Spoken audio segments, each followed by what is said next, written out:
What was the effect of the end of the war and the end of the Mahal? They came back to their places on the squadron, on 101 squadron. What was the effect on the squadron? Well, you see, I left shortly after that, by the end of April or beginning of April. Then 49. I went back when I got a message to say that my medical school will accept me back because first they didn't want to accept us. And that's when I said, who's going to be in your place? And I said, Ezer. And they said, who wilde Gaya? Anyhow. So you think that there was an effect of the Mahal leaving on the squadron, on the Air Force? Did you feel this effect? Because most of them left before. After that, I wasn't here to see what, but quite a few guys stayed on. Jack Cohen stayed on, and some of the Americans, Rudy, became a fakir of Ramat David. So you had some of them went back early. Mm-hmm. Some of them went back quite early. So you had no perspective in order to test it? No. Because you went here. Where did you, when you were here as a squadron leader, did you feel wanted? Did you feel that the Israelis want you here and want you to stay? I think I had that feeling that, yeah, there might have been some people who were sorry to see me go, but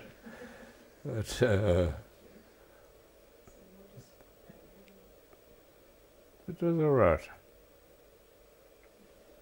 They sent a lady who had to teach me Hebrew. She might have been pleased to get me rid of me because I just couldn't sit and study with her, and she wasn't a chaticha anyhow. So, that's it. You do not speak Hebrew until nowadays? Yeah. Why? If it's... I went to Cheder and I learned Hebrew kacha when I etzba of the Rebbe on the book, but I couldn't speak Hebrew.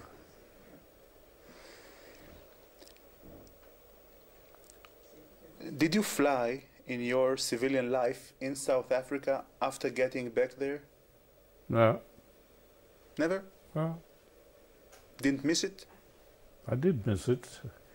They had a course for ex-pilots. Then they had the Korean War, and quite a few guys, even from the medical school, went there and never came back. Gidi Lichtman, who was in the squadron, fought in Korea, and he was wounded there. And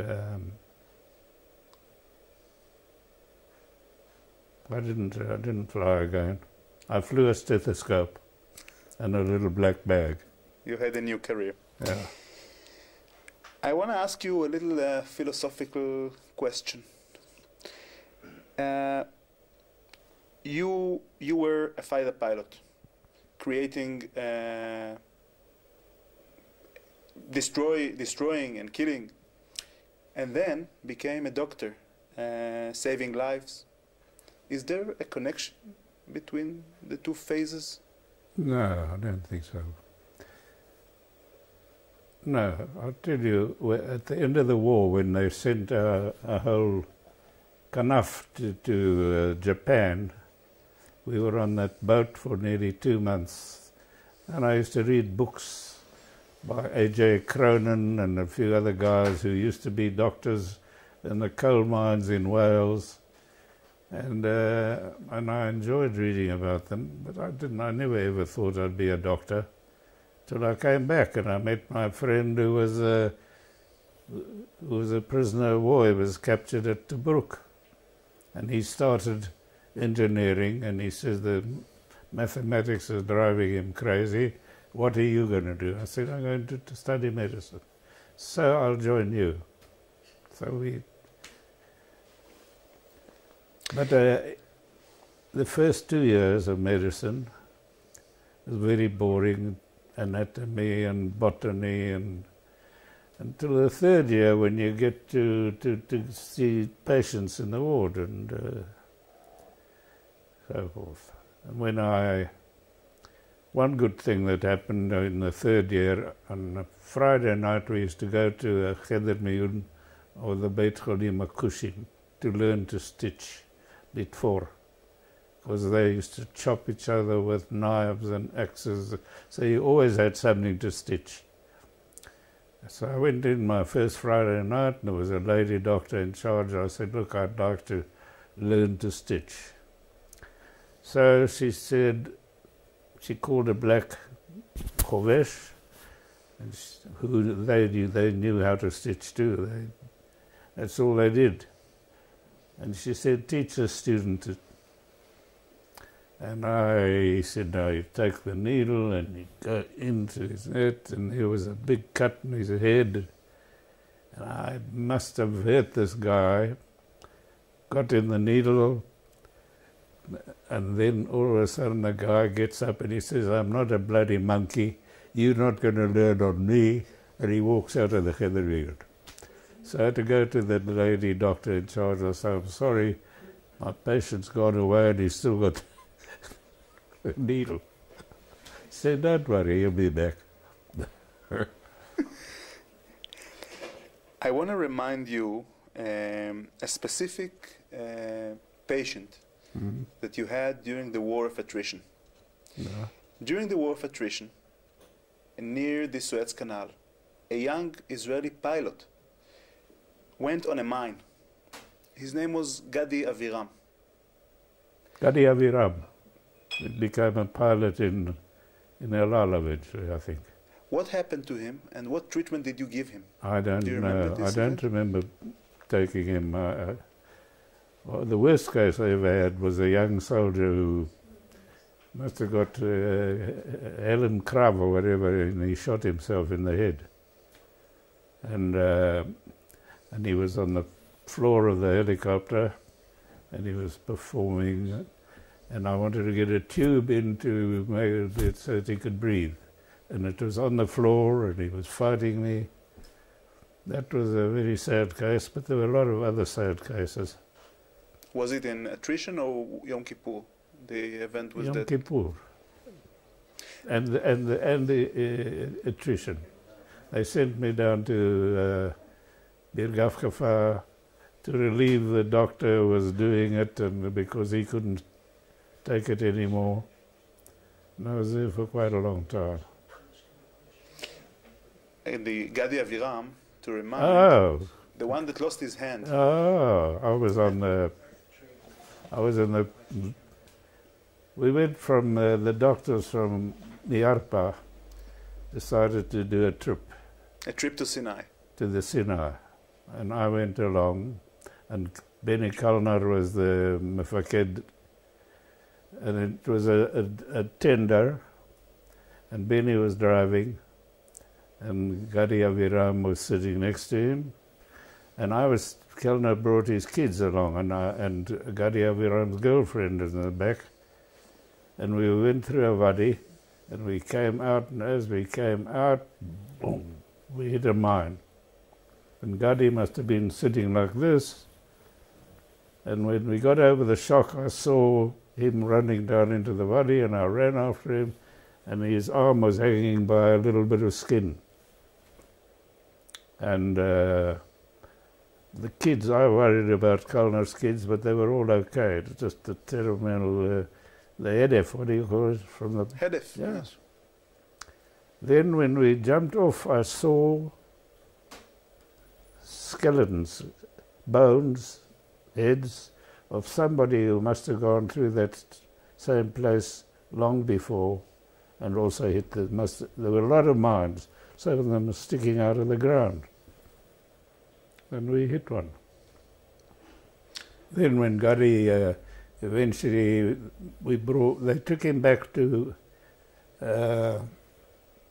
Birgafgafa or? No, to the one we had on the Suez Canal. Rasidar? No. Anyhow, they took him on a on the other command car. We had two command cars. Baluza. Maybe Baluza. The No, northern Baluza is right southern? in the north. The southern. And then he went to hospital. They sent him to Germany, to the German Air Force, and they got him a prosthesis. And then he said he wants to go back to flying. And they arranged for him, and every time he flew on a new type, he used to invite me to fly with him. He lives there in the Shikun. Aluf Mishne Gadi Aviram, Yeah. that was the commander of Lud Air Force Base, Yeah. transport, Yeah. military transporters pilot, later on.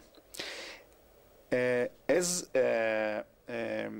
aviation doctor, you got a lot of responsibility. Would you describe the kind of responsibility, what it concerns? Well, they all have their bodycott every 6 months. And they have a EKG and they have everything done. The one problem is sudden incapacitation, Miוחדת פתאומית, that can happen in the plane. Lev, Rosh, משהו כזה. But it happened very seldom in the time that I was there, and I've been in El Al since 1965. The biggest problem now is those guys who started flying a long time ago. There are a few of them who are walking around with a Filipino Tsamuda because they got Alzheimer. And the first case of Alzheimer that we had in El Al, there was a guy, I won't mention names, he's always giving them courses on karate and judo, and he's a strong little guy. And one day the Rosh Miftzai Avir called me and he said, look here, there are complaints from young pilots who don't want to fly with this man. I said, why? Because he does very strange things in the air, and even the young pilots can see it. So I called this guy and I said, come and have a medical. He had a medical, and I sent him to a psychiatrist, and I sent him to a neurologist. We couldn't find anything wrong with him. And then, but they gave him a golden handshake, and he left El Al, and he had a daughter who was a Dayelet. And one day she said, my father has got Alzheimer, and he's walking around Gadera with his name and his phone number on his vest. And in other words, what we saw before was the beginning of his Alzheimer. Then they sent me to Washington to a big symposium, the pilots sent me, where they were discussing age 60. Can pilots fly above the age 60? And we already had a few in Arkia who were flying. What's his name? The one that got his wings from Sahala. Gazit. Huh? Shaya Gazit. Shaya. One of the first four. נכון. Shaya Gazit. Yeah. They quite a few of these guys have got Alzheimer now. And it's very sad to see it. But the first, they sent me to this Congress. I said, look, we've got pilots in Arkia who are over 60 and they're flying and they're doing very well. And I think that as long as the guy is okay and he's having regular medicals, I think he can fly. And an American pilot gets up and he says, how do you know what's going on in the head of a pilot who's over 60? I said, I don't know, but the first guy to know will be the guy who's flying next to him. And that's what happened with this guy of ours. The guy saw that he was not behaving properly. And I said to him, first guy is the pilot, the co-pilot. He's be the first one to see that something's wrong. And it's true. And now they fly to 65, which is good. You see, Eddie, you and I could have been flying in El Al still. pointing to Eddie Kaflansky. Yeah. Well, like Chuck Yeager. Yeah. More than 80, I think. He used Talking to fly. about Chuck Yeager, I must show you something. Yeah, can I get up? I'll show you later when we finish. We'll do it later. I'll show you when we finish. When did you finish doing reserve service? I think when I was about 55 or 56 or something like that. So you missed the Lebanon War? I missed the Lebanon War. I did the day they shot down that Libyan airliner near the Suez Canal, that day we did a mission to a place right in the north of Lebanon, near the Turkish border. The Navy went out at night to attack a stronghold of the terrorists. And they sent us, I went with Ilan Kutz in a helicopter to bring back any wounded. And one guy, the mefaked of this thing, somebody threw a hand grenade and it exploded, so the mefaked lost an eye and an arm. And I sat with him in the plane. We all came back to Haifa, and Moshe Dayan was there, and all kinds of people. That was before the Yom Kippur War. That was before. And that when we came back, we heard that this plane had been shot down, and we just had a new doctor in the Yechidah, an English guy, who today is an orthoped, and that was his first mission at Birgavkafa, to go, and all he saw were dead bodies and burnt bodies, and that was his introduction to being a Rofei Mutas. The Libyan airliner, Yeah. you mean. Tell us about the special relationship you got with Ezer Weitzman. Well, it started in the squadron. He checked me out on a plane called, what was it called? A CB. It was a CB, yeah. The biplane. Yeah. He was a good pilot. He was a good, happy chap. He got on very well. We had some Machalnikim who weren't Jewish, and they all loved him. I don't think there was a single guy who didn't like Ezer. And sometimes he used to get a bit wild.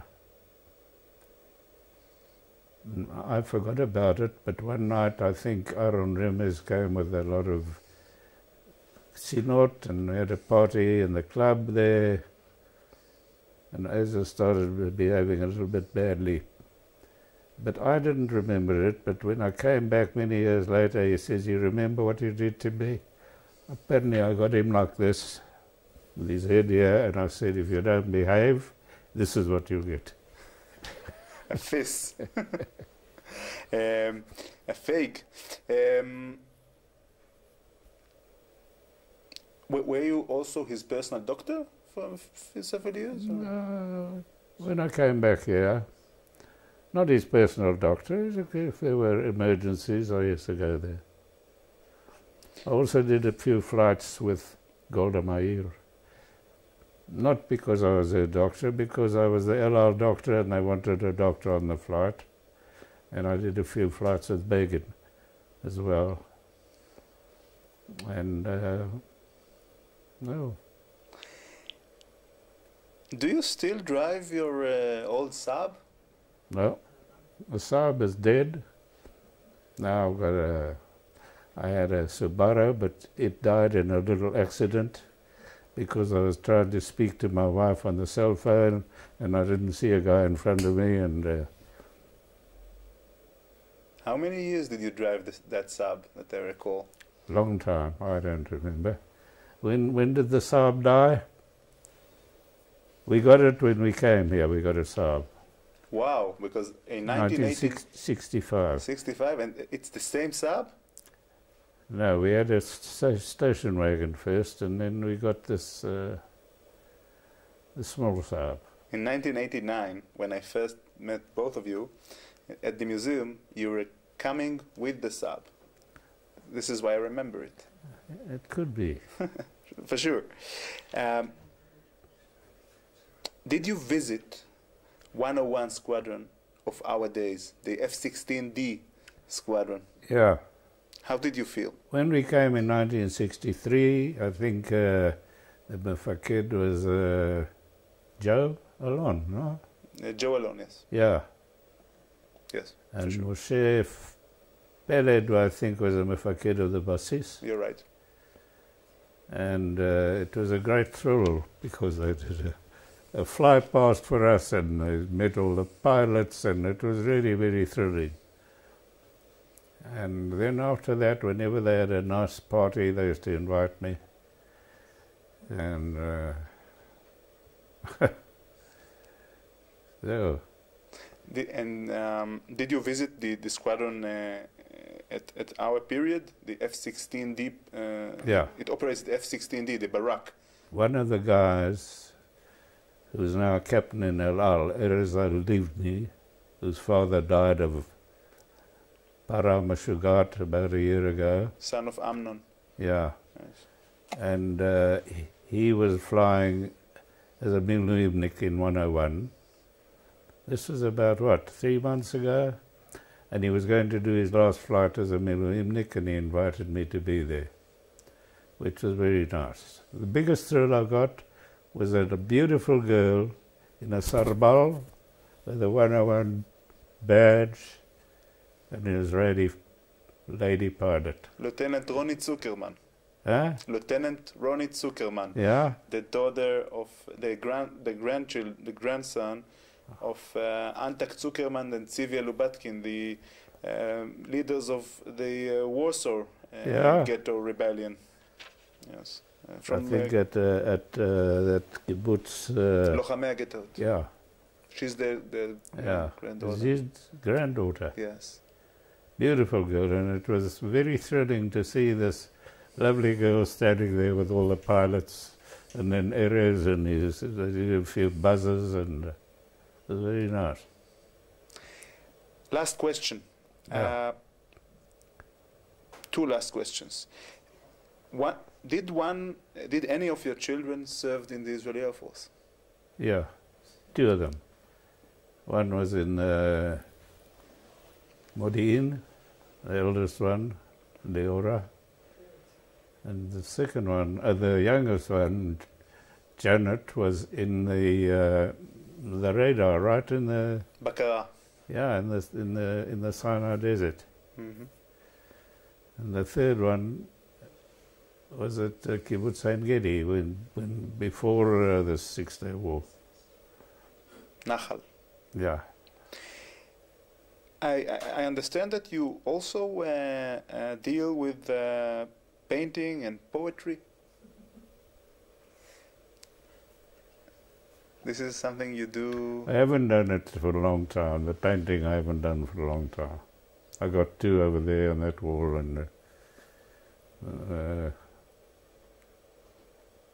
you also write poetry. yeah, when I get the feeling. When it's my wife's birthday. מזל טוב. אוקיי, נגיד דברי סיכום. Yeah. תאריך עברי?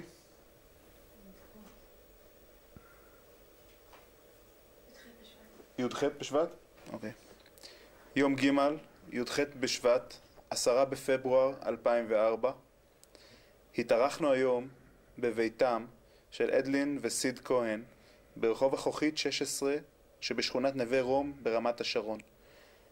הגענו לכאן במטרה לתעד את סיפור שירותו של סגן אלוף במילואים דוקטור סידני, המכונה סיד כהן, בחיל האוויר, יליד דרום אפריקה, טייס קרב במלחמת העולם השנייה, איש מחל, מראשוני טייסי הקרב בטייסת הקרב הראשונה של חיל האוויר, טייסת 101, ומפקד הטייסת לאחר נפילתו של מפקדה הראשון, מודי אלון, ב-16 באוקטובר 1948. שב ועלה לארץ עם בני משפחתו בשנות ה-60 והוא כבר רופא, ושב לשרת בחיל האוויר, הפעם כרופא מוטס. בצוות ההפקה היו הצלמים ושגיא אלוש ונועם נכון. המפיקה הייתה סגן יעל וקשטיין. אני רוצה להודות מקרב לב למראיין אדי קפלנסקי, טייס מחל מקנדה וחוקר תולדות המחל וחיל האוויר במלחמת העצמאות. אני אבי משה-סגל, עוצר מוזיאון חיל האוויר בחצרים. תודה רבה לסגן אלוף מילואים דוקטור סיד כהן, בריאות ואריכות ימים. תודה רבה לכם. כל הכבוד. זה היה ראיון מרגש.